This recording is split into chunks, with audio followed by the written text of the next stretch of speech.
Hello friends, আপনাদের জন্য আবার একটা সুন্দর জমি নিয়ে আসলাম। শ্রীরামপুর স্টেশন থেকে 5 মিনিটের রাস্তা, কলের ব্যবস্থা, ঢালাই রাস্তা, ড্রেনের ব্যবস্থা সব কিছু করা আছে। ঠিক আছে, সুন্দর সুন্দর পজিশনের বাস্তু জমি। ঠিক আছে, এই যে জমি, চারদিকে প্লটিং করা আছে।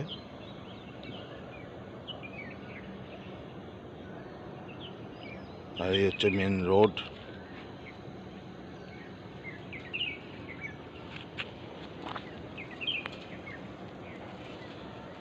শ্রীরামপুর স্টেশন থেকে 5 মিনিটের রাস্তা, চারদিকে জমি প্লটিং করা।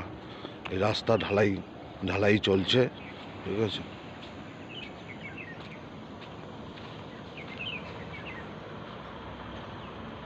সুন্দর পজিশনে দুদিকে রাস্তা ফেলে, চওড়া 12-14 ফুটের রাস্তা।